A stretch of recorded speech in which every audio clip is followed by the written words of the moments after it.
કાશ્મીરમાં પહેલગામ હુમલા બાદ આખા દેશમાં રોષ દેખાઈ રહ્યો હતો અને ગઈકાલે સૈન્ય દ્વારા પાકિસ્તાનમાં ઘૂસીને મિસાઇલ હુમલો કરી આતંકવાદીઓને મોતને ઘાટ ઉતારવામાં આવ્યા હતા, જેને લઈ આખા દેશના લોકો સૈન્ય પર ગર્વ લઈ રહ્યા છે। ત્યારે કામરેજના વાવ ખાતે આવેલી વશિષ્ઠ શાળા દ્વારા એક ખાસ કાર્યક્રમનું આયોજન કરવામાં આવ્યું હતું। બાળકો દ્વારા પહેલગામ હુમલાથી લઈ ગઈકાલના એટેક સુધીના જીવંત દ્રશ્યોને નાટ્ય સ્વરૂપે સ્ટેજ પર પ્રદર્શિત કરવામાં આવ્યા હતા।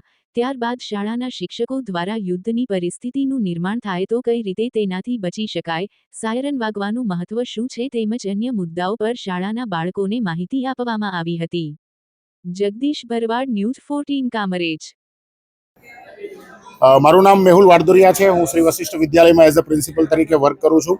આજનો જે કાર્યક્રમ હતો એ કાર્યક્રમ જે ગઈકાલે ભારતીય સેના દ્વારા ઓપરેશન સિંદૂરને જે કમ્પ્લીટ કરવામાં આવ્યું છે એના સેલિબ્રેશન્સના ભાગરૂપે અમારા વિદ્યાર્થી મિત્રોએ સંપૂર્ણ જે આખી ઘટના બની હતી અને એ ઘટનાનું આખું નાટ્ય સ્વરૂપે રૂપાંતરણ કરી અને સમગ્ર ઘટનાનું છેલ્લે જે અંતિમ પરિણામ જે ભારતે એક જે આમ જોવો તો બદલા સ્વરૂપે ઓપરેશન સિંદૂર જે આપણે કમ્પ્લીટ કર્યું છે, એક બદલો જે પહેલગામની ઘટનાનો ભારતીય સેનાએ લીધો છે, તો એના કમ્પ્લીટ સેલિબ્રેશનના ભાગરૂપે આજે અમારી શાળામાં આ પ્રોગ્રામ હતો।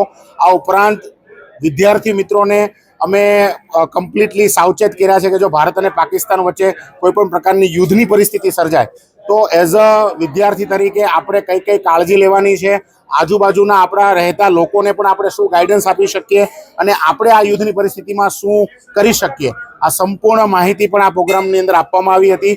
અને હું ફરીથી કહું છું કે ભારતીય સેના દ્વારા જે ગઈકાલે ઓપરેશન્સને કમ્પ્લીટ કરવામાં આવ્યું છે સમગ્ર ભારત માટે ગૌરવની વાત છે અને સમગ્ર વશિષ્ઠ પરિવાર વતી હું ભારતીય સેનાને ખૂબ ખૂબ અભિનંદન આપવા માગીશ અને થેન્ક યુ વેરી મચ। જય હિન્દ, જય ભારત।